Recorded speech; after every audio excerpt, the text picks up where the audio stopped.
Bismillahirrahmanirrahim. Assalamualaikum warahmatullahi wabarakatuh. Perkenalkan, nama saya Musridin dengan NIM 216500021. Di sini saya akan menjelaskan sedikit tentang materi 1, yaitu komputer security. Oke, kita lanjut saja. Keamanan komputer mengapa dibutuhkan? Mengapa keamanan komputer dibutuhkan?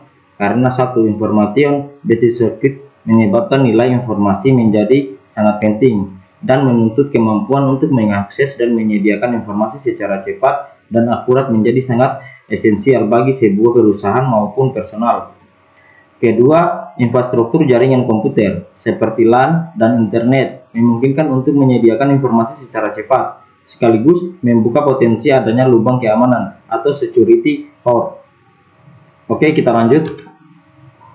Kejahatan komputer semakin meningkat karena berikut ini beberapa kejahatan komputer semakin meningkat dikarenakan ada beberapa penyebab, yaitu satu, aplikasi bisnis berbasis IT dan jaringan komputer meningkat, online banking and commerce, elektronik dan data interchange atau ED. Desentralisasi server, transisi dari single vendor ke multi vendor, meningkatnya kemampuan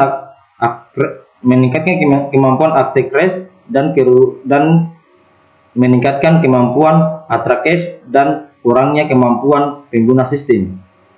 Kesulitan menegak hukum dan belum adanya ketentuan yang pasti.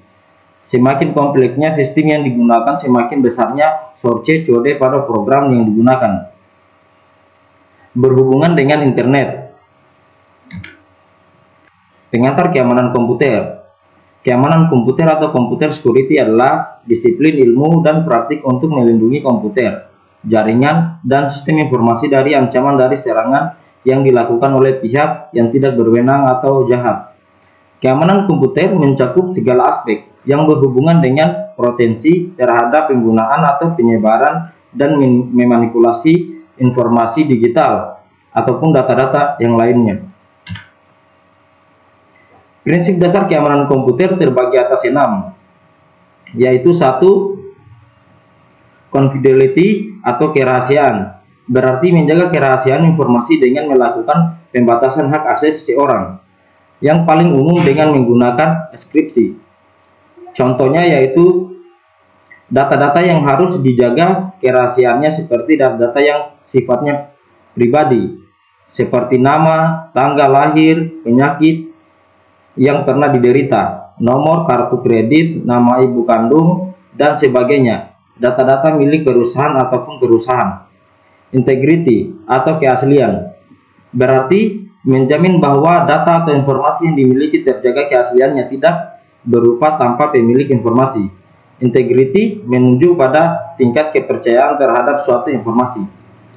Di dalam integrity terdapat dua mekanisme pengamanan, yaitu mekanisme preventif dan mekanisme adaptif. Yang ketiga, availability atau ketersediaan, berhubung dengan ketersediaan informasi ketika dibutuhkan. Artinya, informasi harus selalu tersedia saat dibutuhkan oleh user dan dapat dengan cepat diakses. Yang keempat, authentication atau autentikasi.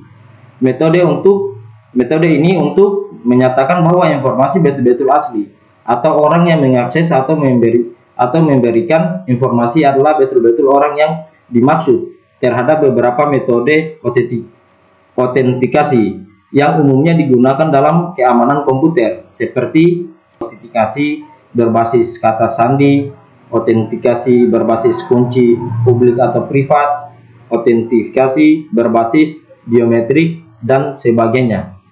Yang kelima, authorization atau otorisasi, memastikan bahwa pengguna yang memiliki akses yang diperlukan untuk melakukan tugas mereka dan mencegah penggunaan yang tidak sah atau penyalahgunaan hak akses. Dengan memberikan hak akses yang tepat, sistem dapat mengontrol akses pengguna dan menjaga keamanan sumber daya dan informasi yang sensitif. Yang keenam, reputation, tidak dapat dibantah. Non-repudiation atau tidak dapat dibantah merupakan pada konsep dalam keamanan komputer, di mana pengirim sebuah pesan atau transaksi tidak dapat membantah bahwa ia telah mengirim atau melakukan transaksi tersebut. Itulah mungkin prinsip dasar dari komputer. Berikut adalah ancaman keamanan komputer secara umum. Terbagi atas beberapa ancaman. Yang pertama di sini ancaman manusia, hacking, cracking, atau siapa saja yang berusaha tahu telah mengakses sistem tanpa izin dari pihak yang berwenang. Tujuannya bisa untuk melakukan pencurian data, informasi, atau perusahaan. Memasukkan program ilegal seperti virus, worm, dan kemampuan user yang terbatas dalam penggunaan dan memelihara sistem serta rendahnya kesadaran akan keamanan sistem. Yang kedua, hardware failure, tidak stabilnya suplai listrik dalam jangka waktu panjang sehingga mengakibatkan kerusakan pada perangkat. Terjadinya korsleting listrik yang dapat mengakibatkan terhentinya proses sistem atau bahkan kerusakan sistem. Segala macam bentuk penggunaan fisik yang berdampak langsung maupun tak langsung terhadap perangkat. Software failure, adanya kesalahan pada sistem operasi, adanya kesalahan saat mengupdate program, uji coba program yang tidak memadai sehingga menyisakan error pada perangkat lunak tersebut. Yang keempat, alam merupakan ancaman yang tidak bisa dicegah seperti banjir, gempa bumi, kebakaran, dan sebagainya. Berikutnya, keamanan yang bersifat fisik, termaksud akses orang ketiga, gedung, peralatan, dan media yang digunakan. Contohnya seperti denial of service dilakukan misalnya dengan mematikan peralatan atau membanjirkan saluran komunikasi dengan pesan-pesan yang dapat berisi apa saja, karena yang diutamakan adalah banyaknya jumlah pesan. Berikutnya, wiretapping atau hal-hal yang berhubungan dengan akses ke kabel atau komputer yang digunakan juga dapat dimaksud ke dalam kelas ini. Synflog Act, yang dimana sistem host yang dituju dibanjirkan oleh permintaan sehingga menjadi terlalu sibuk dan bahkan dapat mengakibatkan macetnya sistem atau hold.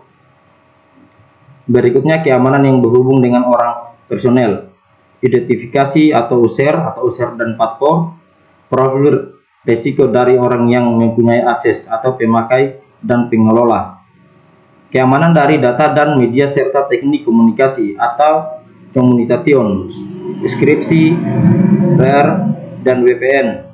Keamanan dalam operasi, adanya prosedur yang digunakan untuk mengatur dan mengolah sistem keamanan dan juga termaksud prosedur setelah serangan post-attack takeover. Security Act Model. Di sini terdapat beberapa, yaitu interruption, perangkat sistem menjadi rusak atau tidak tersedia. Serangan ditujukan kepada ketersediaan atau availability dari sistem. Contohnya seperti serangan ada denial of service attack. Berikutnya, interception, pihak yang tidak berwenang berhasil mengakses akses informasi. Contoh dari serangan ini adalah penyadap, Sylvan man in the middle, phishing, keylong wiraping. Modification, pihak yang tidak berwenang tidak saja berhasil mengakses dan tetapi juga mengubah tempat aset. Contoh dari serangan ini antara lain adalah mengubah isi dari website dengan pesan-pesan yang merugikan pemilik website. Fabrication,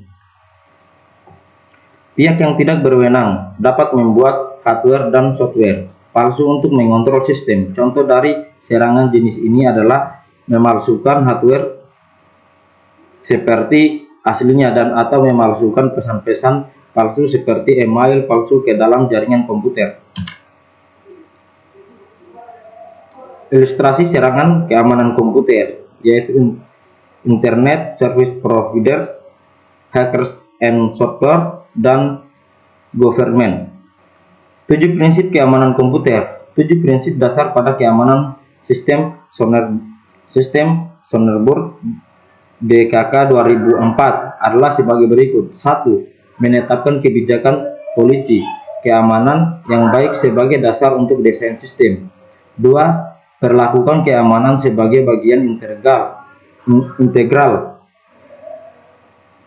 dari keseluruhan sistem. 3. Perjelas batas keamanan fisik dan logik yang diatur oleh dokumen kebijakan keamanan. 4. Pastikan pengembangan dilatih tentang cara mengembangkan keamanan perangkat lunak. 5. Kurangi resiko tingkat yang dapat diterima. 6. Asumsikan bahwa sistem eksternal tidak aman. 7. Identifikasi potensi pertukaran antara pengurangan risiko dengan meningkatkan atau penurunan biaya dalam aspek lain efektivitas operasional. Kerangka kerja keamanan informasi atau ISO 72011. Kerangka kerja keamanan informasi ISO 7201 adalah standar internasional yang mengatur praktik terbaik untuk mengolah keamanan informasi dalam sebuah perusahaan.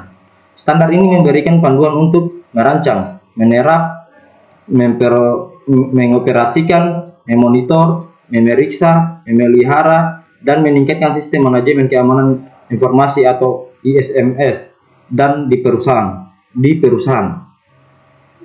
ISMS adalah pendekatan dari Information Security Management System atau Sistem Manajemen Keamanan Informasi. ISMS adalah kerangka kerja untuk mengelola keamanan informasi dalam suatu perusahaan, termasuk proses kebijakan, prosedur, dan teknologi yang digunakan untuk mengidentifikasi, menganalisis, mengevaluasi, dan mengurangi risiko keamanan informasi. Mungkin itu saja yang saya dapat jelaskan dalam materi ini. Lebih dan kurangnya mohon dimaafkan. Kalau ada kesalahan ucapan ataupun kata, mohon dimaafkan juga. Sekian dan terima kasih. Saya tutup dengan ucapan wabillahi taufiq wal hidayah. Wassalamualaikum warahmatullahi wabarakatuh.